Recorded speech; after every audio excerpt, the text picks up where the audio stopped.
नमस्कार। इशारों इशारों में आपका स्वागत है। मैं हूं संकेत उपाध्याय। एक बहुत ही परेशान कर देने वाली खबर भारत के झारखंड राज्य से आ रही है। आप जानते हैं कुछ दिनों से ये चर्चा में भी है। एक सूचना आई जो कि फ्राइडे को 11 बजे रात में पुलिस को पता चली। ये थी एक जगह हंसदीहा की जो पुलिस है, जो कि दुमका जिले में आता है, उस पुलिस ने ये पाया कि दो लोग परेशान हैं, कुछ बोल रहे हैं। उनकी भाषा पुलिस को समझ में नहीं आई। बाद में पता चला कि वो स्पेनिश बोल रहे हैं। और ये एक जोड़ा था जो कि बाइक के माध्यम से एक क्रॉस कंट्री अपना ट्रैवल कर रहे थे, जिसमें ये बांग्लादेश से भारत होते हुए नेपाल जा रहे थे। तो भारत में ये बांग्लादेश से आए पश्चिम बंगाल में, और उसके बाद झारखंड होते हुए फिर धीरे धीरे करके बाइक चला करके ये नेपाल चले जाते। तो ये पूरा मामला था इन बाइकर्स का। ये एक जोड़ा था, एक कपल था, स्पेनिश बोलते थे। और जाहिर सी बात है, जिम्मेदार पत्रकारिता करने के नाते हम इनके ना तो नाम बता सकते हैं, ना आपको परिचय दे सकते हैं, देना भी नहीं चाहिए, क्योंकि मामला सेंसिटिव है। इन्होंने आरोप लगाया है, इस जोड़े ने ये आरोप लगाया है कि जो महिला थी उनके साथ कुछ लोगों ने पहले तो छीना झपटी की, पैसे छीनने की कोशिश की, और उसके बाद शारीरिक शोषण और बलात्कार किया है इनके साथ। सोचिए, एक इंटरनेशनल टूरिस्ट हिंदुस्तान में वो दोनों आए और उनके साथ ये आरोप लगा है कि उनके साथ बलात्कार हुआ है। तो इस मामले में 7 लोग जो हैं उनको ऐसा आरोप लगाया गया कि 7 लोग जो हैं उन्होंने गैंग रेप किया है। और ये कुमारहाट विलेज है दुमका में, वहाँ पर ये घटना बताई गई है कि हुई है। 3 लोगों को दुमका की जो पुलिस है उसने अभी तक डिटेन किया है, गिरफ्तार करेंगे पूछताछ के बाद। जैसे कि मैंने आपको बताया, इस कपल का आरोप है कि उनको मारा गया, उनका पैसा चुरा लिया गया। दुमका के जो एसपी हैं पीतांबर सिंह, उनका ये कहना है कि स्पेशल टीम बना दी गई है इस केस को क्रैक करने के लिए। इसको गंभीरता से लिया जा रहा है क्योंकि ये मामला अभी इन्वेस्टिगेशन इसमें हो ही रहा है। तो इतनी ही जानकारी मिली और बेहद संवेदनशील मामला है। इस वजह से बहुत ही समझदारी और सूझबूझ से ये खबर पेश करना हम अपना कर्तव्य मानते हैं। 10:30-11 बजे हंसडीहा पुलिस गश्ती टीम द्वारा गश्ती की जा रही थी। उसमें 2 लोगों को सड़क किनारे देखा गया खड़े हुए, तो उनको रोका गया। रोक के उन लोगों द्वारा बताया गया कि हम लोग के साथ घटना हुई है, लगा है उन लोग के साथ कुछ घटना हुई है मारपीट जैसी। चूँकि स्पेनिश इंग्लिश बोल रहे थे तो पदाधिकारी लोग को समझ में नहीं आया, तो लोग कुछ घटना हुआ बोल को हॉस्पिटल ले गए। उसी क्रम में हॉस्पिटल में उन लोग के द्वारा बताया गया डॉक्टर साहब को कि उन लोग के साथ जो है उनके साथ लज्जा भंग की गई है। तो उसके बाद हम लोग को रात में ही सूचना दिया गया। करीब 1-1:30 बजे हम लोग को सूचना मिली कि इस तरह की घटना विदेश से आए जो बाइकर्स और टूरिस्ट थे, वो लोग जा रहे थे, तो उनके साथ ऐसी घटना हुई है। क्योंकि हम लोग को पूर्व में इस तरह की कोई सूचना नहीं प्राप्त था कि इधर से कोई भी विदेशी नागरिक आ रहे हैं या जा रहे हैं। निश्चित लगातार गश्ती होती रहती है और इसी क्रम में ये सूचना मिला। तो सूचना का सत्यापन के लिए फिर पूरे टीम के साथ मैं स्वयं और पुलिस उपाधीक्षक सदर और जरमुंडी सबके साथ गया और त्वरित वहाँ पर लोग से बात किया।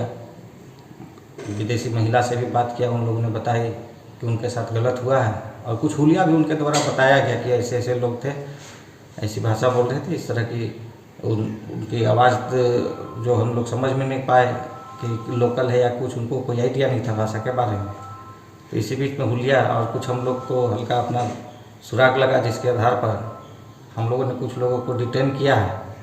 उसमें उन लोगों ने अपनी संलिप्तता स्वीकार की है और एक लड़के ने अपने अन्य सहयोगियों को जो इस अपराध में शामिल थे उनका भी नाम बताया है और उसके लिए हम लोग ने विशेष छापामारी दल का गठन किया है। इसका मॉनिटरिंग मेरे द्वारा किया जा रहा है। साथ ही साथ डीआईजी सर के द्वारा भी लगातार इस पर निगरानी रखी जा रही है और हम लोग प्रोफेशनल वैज्ञानिक तरीके से FSL की टीम और CID की टीम का भी हम लोग सहयोग ले रहे हैं और जल्द ही जल्द जो बाकी शेष बचे जो अपराधकर्मी हैं इस घटना में शामिल, उनको अविलंब हम लोग गिरफ्तार कर लेंगे और त्वरित न्याय विचारण हेतु इसका अरेस्ट करके हम लोग त्वरित विचारण हेतु न्यायालय में अपील करेंगे और इसे घटना में जो भी शामिल हैं उनको सजा दिलाई जाएगी। कितने लोगों का नाम आ रहा है सर? मुख्य पथ से काफ़ी दूरी था सर कुंजी का, तो वहाँ पे क्या कैंप लगाया गया था रात में? मुख्य सड़क से कुंजिया 2 किलोमीटर अंदर है। वो लोग वहाँ पर गए किस परिस्थिति में, चूँकि हम लोग को जानकारी नहीं थी, शाम के समय में वो लोग गए थे। लेकिन जैसी सूचना मिली हम लोग ने त्वरित कार्रवाई किया और इसमें शामिल कुछ लोगों को डिटेन किया और इसमें उद्भेदन हुआ है और जो शेष बचे अपराधकर्मी इसमें उसको अविलंब गिरफ्तार किया। पता चला सर कितने लोग? महिला के द्वारा हम लोगों को 7 लोगों के बारे में बताई गई है और सत्यापन कर रहे हैं। उतने लोगों की बात प्रकाश में आई है, अनुसंधान चल रहा है। जल्द ही इसमें हम लोग बाकी लोगों को अरेस्ट करेंगे। कितने लोग हिरासत में? अभी 3 लोगों को हम लोगों ने डिटेन में लिया है और शेष लोगों को जल्द ही हम लोग गिरफ्तार करेंगे। पीड़िता की क्या स्थिति है?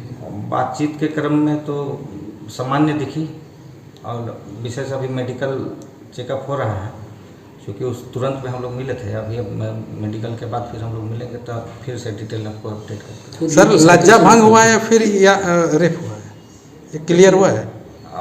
मेडिकल उनके द्वारा बताया गया है कि उनके साथ गलत हुआ है और इसकी पुष्टि भी हो रही है। FIR हो गया सर? FIR के लोग लिख रहे हैं, लिख के दे रहे हैं। जैसे आवेदन मिलता है फिर हम लोग उसको लूटपाट भी हुआ है? हाँ, कुछ पैसे उनसे 10,000 करीब था उनका। ये कहाँ से कहाँ जा रहे थे ये लोग जैसा कि बताया गया कि ये लोग बंगाल से नेपाल की ओर जा रहे थे, तो रात हो गया तो लोग वहाँ पर अपना छोटा तंबू लोग अपने साथ लेके चलते हैं, वो लग रहा है। हिंदुस्तान टाइम्स अखबार के हिसाब से उनकी रिपोर्ट में ये बताया गया है कि ये लोग जो हैं वो बाइक चला रहे थे। उसके बाद कुंजी बस्ती फॉरेस्ट है वहाँ पर, कुमारहाट से 2 किलोमीटर दूर, वहाँ इन्होंने अपना एक कैंप बनाया। क्योंकि 5 बज गए थे, अंधेरा हो रहा था, तो इन्होंने एक कैंप बना लिया, वहाँ पर रहने लगे और वहीं ये सब रात में हुआ। और उसी रात को 11 बजे पुलिस को इस प्रकरण के बारे में पता चला। भाषा की एक खासी दिक्कत हो रही थी, लेकिन उसके बाद फिर धीरे धीरे वो बताया जाता है ट्रांसलेटर ऐप इस्तेमाल करके स्पेनिश को हिंदी में उसका या अंग्रेजी में तर्जुमा कर करके पुलिस को पता चला कि इनके साथ हुआ क्या है। तब उस मामले की गंभीरता के बारे में पता चला, वरना उससे पहले तो पुलिस को कुछ पता ही नहीं चल रहा था कि क्या हो रहा है, ये लोग क्या बोल रहे हैं। ज़बान ही समझ में नहीं आई थी। अब स्पेनिश कैसे समझ जाएंगे झारखंड में, झारखंड पुलिस या किसी भी प्रदेश की पुलिस का कांस्टेबल। तो ये सारा पूरा मामला है। लेकिन जब ये सारी चीजें हो रही थी, इसके साथ साथ आप तो जानते ही हैं कि मतलब कोई प्रकरण हो उससे 4 हाथ आगे इस देश की राजनीति चलती है और राजनीतिक बयानबाजी चलती है। तो क्योंकि ये मामला झारखंड राज्य में हुआ है, तो जाहिर सी बात है law and order is a state subject और इसको एकदम स्पष्ट रूप से बताना जरूरी है कि ये जो झारखंड की सरकार है, ये पूरी तरीके से उनकी जिम्मेदारी बनती है। उनके राज्य में, उनके शासनकाल में ये हुआ है, तो ये जिम्मेदारी उनकी है कि ये क्यों हुआ, कौन वो लोग थे, उनको तुरंत आइडेंटिफाई करना और न्याय पहुंचाना, ये बहुत ज़रूरी है। लेकिन इसके साथ साथ एक सवाल आता है भारत की छवि का। भारत में जो टूरिस्ट आते हैं उनको आप जानते हैं कई देश जो हैं वो तमाम तरीके के एडवाइजरी देते हैं। उसके बाद फिर लाजमी सी बात है किसी को भी ख़राब लगेगा कि ये क्या बात हुई, आप जेनरिक एडवाइजरी दिए दे रहे हैं लोगों को कि भाई सेफ रहो, सेफ। इतने भी अनसेफ नहीं है। आप सोचिए कितने टूरिस्ट आते हैं हिंदुस्तान में, और ये एक जनरल स्वीपिंग जनरलाइजेशन की मतलब हिंदुस्तान अनसेफ है फॉरेन टूरिस्ट के लिए, इसको तो सबसे पहली बात सिरे से खारिज कर देना चाहिए। जी नो, ये सही नहीं है। हिंदुस्तान बहुत सेफ है और जिस तरीके से यहाँ पर टूरिस्ट और बैकपैकर्स आते हैं, ये उसका एक जीता जागता प्रमाण है। ये घटनाएं एक भी हो जाए बहुत ज़्यादा है, लेकिन ऐसा नहीं है कि हिंदुस्तान में जो फॉरेन टूरिस्ट हैं उनसे इसी तरीके से पेश आया जाता है। ये धारणा बना लेना या ऐसी बयानबाजी करना गलत है। लेकिन इसी मुद्दे पर अगर राजनीति छिड़ जाए तो, और उसमें लोग जुड़ाएं तो, और मतलब ऐसी ऐसी बात बोलने लगे कि वो काउंटर प्रोडक्टिव हो जाए और समझ में नहीं आ रहा है कि कौन किसकी आलोचना कर रहा है और बोली हुई बात में किसको क्रिटिसाइज कर रहा है।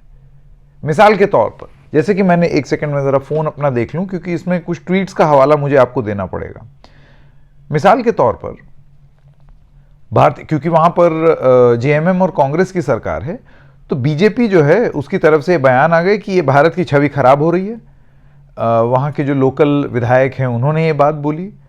उसके बाद गोड्डा से जो एमपी हैं निशिकांत जी, उन्होंने राज्य सरकार पर हमला बोलते हुए ये बोला कि ये दुमका जो है ये सोरेन परिवार का गढ़ है और आप सोचिए यहीं पर एक ऐसी स्थिति है कि पुलिस कितनी अनट्रेंड है। अनट्रेंड पुलिस वालों को ये काम सौंपा गया है कि वो पुलिसिंग करें। तो ये सब इस तरीके के प्रकरण हो रहे हैं। उसके बाद वो बाबूलाल मरांडी जी जो हैं वो ये कहते हैं कि ये लॉ एंड ऑर्डर पूरी तरीके से राज्य में कोलैप्स कर चुका है, ये लॉ एंड ऑर्डर का कोलैप्स है और इससे भारत की छवि अंतर्राष्ट्रीय स्तर पर धूमिल हो रही है। याद कीजिएगा, ये आरोप कौन कौन लगा रहे हैं? बाबूलाल मरांडी जी, गोड्डा के एमपी और वहां के विधायक, इन लोगों ने यह आरोप लगाया है कि भारत की छवि खराब हो रही है, धूमिल हो रही है, क्योंकि राजनीतिक रूप से उनको यह बयान देना सूट करता है। मेरा बस ये कहना है कि चाहे संदेशखाली में महिलाओं के साथ अत्याचार के आरोप हों, चाहे झारखंड में हो, चाहे किसी भी प्रदेश में हो, one incident is one two many. लेकिन अब आते हैं बात, जब ये पूरा मामला शुरू हुआ और इस पर चर्चा शुरू हुई तो NCW, national commission for women की चीफ रेखा शर्मा, जो कि संदेशखाली वाले प्रकरण में संदेशखाली गई, वो जाना भी चाहिए, एनसीडब्ल्यू चीफ है। महिलाओं के सम्मान की बात अगर हो या आउटरीजिंग द मॉडेस्टी ऑफ वुमेन हो, और उसमें आपको एकदम फोरफ्रंट पे होना भी चाहिए। लेकिन ऐसा कैसे हो गया कि रेखा शर्मा को जब कुछ लोगों ने कुछ लिख दिया, जैसे कि हम आपको नहीं बताएंगे कि ये जो जोड़ा है वो कौन है क्या है, वो शोभा नहीं देता, अच्छी पत्रकारिता नहीं है, ये आइडेंटिटी हम नहीं बता सकते। लेकिन इनके बारे में इंस्टाग्राम पे और सोशल मीडिया पे तमाम लोग इनके वीडियोस दिख रहे हैं और इनके बारे में लोग लिख रहे हैं, और उसी में एक डेविड जोसेफ साहब हैं जो कि ये लिखते हैं, the level of sexual aggression I witnessed while living in India for several years was unlike anywhere else I have ever been. जो मैंने यौन शोषण के हादसे हिंदुस्तान में देखे हैं, जो मैं वहां कई साल रहा, वैसा मैंने कहीं और नहीं देखा है। Once a total stranger, a British woman asked to sleep in my bed and pretend to be my girlfriend on a train ride because a man walking in the hall had licked her foot and she felt unsafe। यानी कि ये David साहब ये आरोप लगा रहे हैं कि एक बार एक एकदम एब्सोल्यूट स्ट्रेंजर, एक ब्रितानी नागरिक जो कि एक महिला थी, वो गुजारिश कर रही थी कि रेल में वो मेरे पास आ जाएं, ताकि एक छवि ये प्रस्तुत हो कि वो एक जोड़ा है, वो एक कपल हैं, क्योंकि उनका, इस ब्रितानी औरत का ये आरोप था कि कुछ लोग जो हैं वो उनके साथ बदतमीज़ी कर रहे थे। वो उनका कोई आदमी है, ऐसा आरोप लगाया गया है इसमें, एक इंसान ने उनका पैर चाट लिया। ये आरोप डेविड जोसेफ साहब लगाते हैं। उसके बाद फिर वो कहते हैं, I introduced a female friend to a young Indian man and instead of shaking her hand he groped her breast. यानी कि एक इंसान को उन्होंने, फीमेल फ्रेंड को एक हिंदुस्तानी इंसान से मिलवाया और उस इंसान ने महिला के स्तन पकड़ लिए। अब इस तरीके की वो लंबी बात करते हैं, फिर नीचे लिखते हैं, I love India, it is and always will be one of my favourite places in the world. हमेशा हिंदुस्तान सबसे महत्वपूर्ण जगह रहेगी और सबसे अच्छी जगह रहेगी मेरी। But I have advised female friends who asked me not to travel there alone. मैंने अपने बहुत सारे महिला मित्रों को, विदेशी महिला मित्रों को ये सुझाव दिया है कि आप अकेले हिंदुस्तान में न घूमें। This is a real problem in Indian society that warrants more attention and that I hope it will improve in time. उन्होंने ये एक बयान दिया। दोनों ही चीजें, ये एक, जिसको अंग्रेजी में कहा जाता है एक पैराडॉक्स है। पैराडॉक्स का मतलब ये हुआ कि दो चीजें और दोनों ही विरोधाभासी नहीं हैं, दोनों ही सही हैं। ये बात भी सही है कि महिलाएं एक जनरल सेंस ऑफ इनसिक्योरिटी, रात हो जाए, देर रात हो जाए, कोई कुछ देख रहा है, लोग मोलेस्ट कर रहे हैं, इस तरीके के प्रकरण बड़े आम हैं, सुनने को मिलते हैं, ये सड़कों पर होता है। महिलाएं असुरक्षित महसूस करती हैं। देखिए यहाँ शब्द बहुत ज़रूरी है, महसूस। प्रकरण हो जाना और असुरक्षित महसूस करना, ये दोनों में बहुत फ़र्क है। आप पुलिसिया प्रणाली लगा दीजिए, सब कुछ लगा दीजिए, लेकिन ये सब पोस्ट इंसिडेंट, ये पुलिस का इकबाल बनाने में बाद में काम आ सकता है, लेकिन तब तक तो हादसा तो हो ही जाएगा। तो ये ऐसी तमाम, और ये विदेशियों के साथ ही नहीं, हिंदुस्तान में भी हमने देखा है तमाम लड़कियों की तरफ से ये जो शिकायतें आती हैं कि भाई हमको ऐसे लगता है कि लोग या तो घूर रहे हैं, वॉयरिज्म, या लोग कुछ अश्लील टिप्पणी कर देते हैं, हाथ पकड़ लेते हैं जबरन, मतलब ये अपना हक समझते हैं कि वो कुछ भी कर जाएं। तो ये गलत नहीं है और ये आपको मानना पड़ेगा। देखिए द रेड माइक में बात जो सही हो, लोकप्रिय नहीं, यहां लोकप्रिय बात नहीं करेंगे। लेकिन पैराडॉक्स का दूसरा पहलू ये है कि ऐसा भी नहीं है कि हिंदुस्तान में राह चलते बस यही हो रहा है। यह भी गलत है ना, ये अज्यूम करना कि आप बिल्कुल एकदम सड़क पर निकले और फिर मतलब वो एकदम प्रेडेटरी आइज जो हैं वो कूद पड़ी आपके ऊपर, ऐसा नहीं है। और ये जो जोसेफ साहब हैं, ये अपने ही बयान में ये बात दर्ज कर रहे हैं। तो वो कहते हैं कि मैं सलाह देता हूं कि मतलब आप अकेले ना ट्रैवल करें, महिलाएं अकेले ना ट्रैवल करें। आप अपने दिल पर हाथ रखिए और उसके बाद बताइए कि क्या हम अपने अपने घरों में भी ये बात नहीं बोलते हैं कि देर रात हो गई है, देख लेना, कोई सिक्योरिटी गार्ड लेकर के चले आना साथ में, ऑफिस से देर रात ऐसे बहुत देर हो गई है, ऐसे ट्रैवल मत करना, कोई और अगर साथ हो तो उसके साथ। ये वास्तविकता है, लेकिन ये भी वास्तविकता है कि हादसे जो हैं वो ऐसा नहीं है कि रोज रोज बस हर घड़ी हर लम्हा हो ही रहे हैं। तैयारी रखनी जरूरी है। ये मैं इसलिए ये भूमिका बांध रहा हूं क्योंकि हुआ ये कि अभी मैंने आपको बीजेपी के नेताओं वाली बात बताई, तो बीजेपी के नेता क्या कह रहे थे?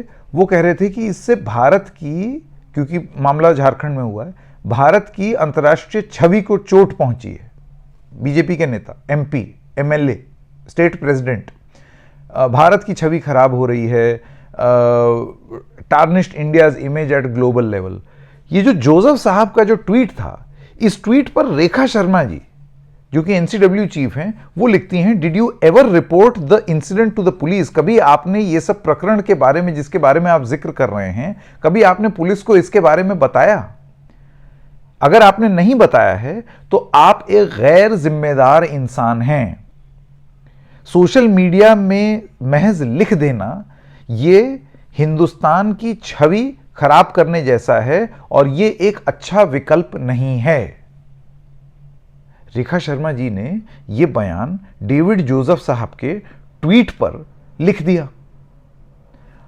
अब बिल्कुल यही बात मैं, ये दो बयान, ये देखिए, एक रेखा शर्मा जी का ट्वीट और दूसरे मेरे नोट्स जिसमें बीजेपी के नेताओं ने क्या बोला है, और यही है क्रक्स ऑफ दिस कॉन्वर्सेशन जो मैं कर रहा हूं।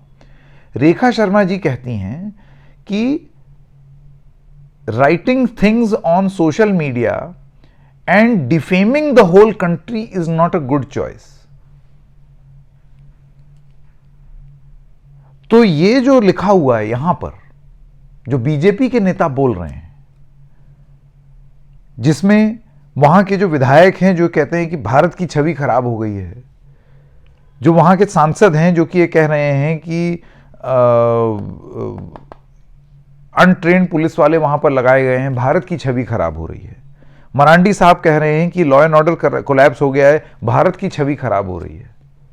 तो कहीं ऐसा तो नहीं है कि मतलब वो अटैक तो कहीं करना चाहती थी, लेकिन बीजेपी के सांसदों और बीजेपी के नेताओं पर ही ये एक कटाक्ष हो गया, एक अटैक हो गया।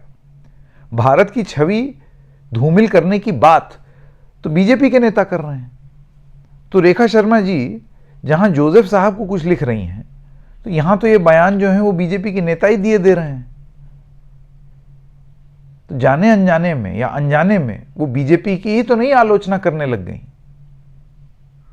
यही दिक्कत है जब आप खट्ट से राजनीति पे उतर जाते हैं और इस पैराडॉक्स को नहीं समझते। कोई नहीं ये कह सकता है कि सारी महिलाएं सुरक्षित हैं, वो तो इस पूरी दुनिया में कहीं नहीं है।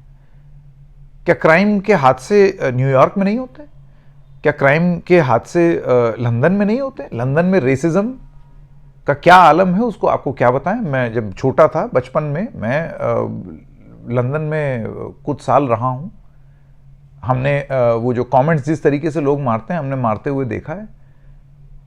क्या ऑस्ट्रेलिया में रेसिज्म के हादसे नहीं होते हैं? सेक्सुअल असॉल्ट के हादसे नहीं होते हैं? तो ये कहना कि हिंदुस्तान में नहीं होते हैं, ये गलत है। होते हैं, लेकिन ये भी मान लेना कि वो बस यही होता रहता है यहां पर और वो अनप्रेसिडेंटेड है, ये सही नहीं है। एक असुरक्षित महसूस करने का भाव जो है, आपको उसको एक्नॉलेज करना पड़ेगा और उसके लिए जो कदम उठाए जाने चाहिए वो आपको उठाने भी पड़ेंगे। हिदायत जो देनी होगी वो देनी भी पड़ेगी। लेकिन इस सब के बीच में ये सब जब जांच हो रही है और उसको लेकर के आगे की कार्रवाई, हिदायत, एडवाइजरी, कौन कैसे ट्रैवल करे, ट्रैवल करने के लिए आप किस तरीके से कार्रवाई करें, ये सब पर चर्चा के बजाय जब कंट्री डिफेम और राजनीति और राजनीतिक बयान और उसमें एनसीडब्ल्यू उसको टारगेट कर रही है और वो वहां कुछ बोल रही है और यहां बीजेपी वाले कुछ बोल रहे हैं, वार पलटवार, तो इसमें हो जाएगी गड़बड़। अब समझ में नहीं आ रहा ना कौन किसकी आलोचना कर रहा है। सबसे पहली चीज जिससे बचना चाहिए हमको वो है राजनीतिक बयानबाजी। ये बहुत गंभीर मामला है। इसमें अंतर्राष्ट्रीय नागरिक हैं, फॉरेन टूरिस्ट हैं, उन्होंने बहुत गंभीर आरोप लगाए हैं। महिला की इज्जत का, आबरू का सवाल है। पुलिस को तुरंत जांच करनी चाहिए और कड़े सवाल झारखंड पुलिस से भी पूछे जाएंगे कि आप जल्दी कार्रवाई क्यों नहीं कर रहे हैं। और इस सब के बीच में राजनीति और राजनीतिक बयान और उसमें एनसीडब्ल्यू की प्रमुख जो कि संदेश खाली गई, उनसे गुजारिश ये भी रहेगी कि ये जो महिला हैं और ये जो पुरुष हैं फॉरेन नेशनल्स, जरा इनसे भी मिल लें, इनसे भी बात कर लें। आप नेशनल कमीशन फॉर वुमेन की चीफ हैं। देश की बेइज्जती इस बात में होगी अगर हम रिस्पॉन्ड ना करें। हम रिस्पॉन्ड अच्छे तरीके से पॉजिटिवली करें और एनसीडब्ल्यू वो पोजीशन अपनी समझे, इसके साथ साथ स्टेट गवर्नमेंट अपनी वो पोजीशन समझे और हम लोग सब समझें, तो छवि धूमिल नहीं होगी। सीरियसनेस बहुत जरूरी है। तो इस प्रकरण पर जितनी राजनीति और राजनीतिक टीका टिप्पणी कम होगी उतना ज्यादा बेहतर होगा। जितनी ज्यादा होगी उतना ज्यादा, मतलब ये एक विरोधाभास आएगा, India's image, India's image, India's image. तो फिर ये स्टेटमेंट तो बीजेपी के नेता ही दे रहे हैं।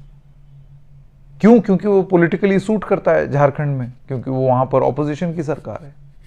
आपको क्या लगता है? अगर आपको ये मेरा असेसमेंट ठीक नहीं लगता है, प्लीज जरूर बताइएगा कमेंट सेक्शन में। हो सकता है हमारे मतभेद हो, कोई बात नहीं, जानना जरूरी है। तो आज इशारों में बस इतना ही। हम फिर मिलेंगे किसी और मुद्दे के साथ। तब तक के लिए नमस्कार।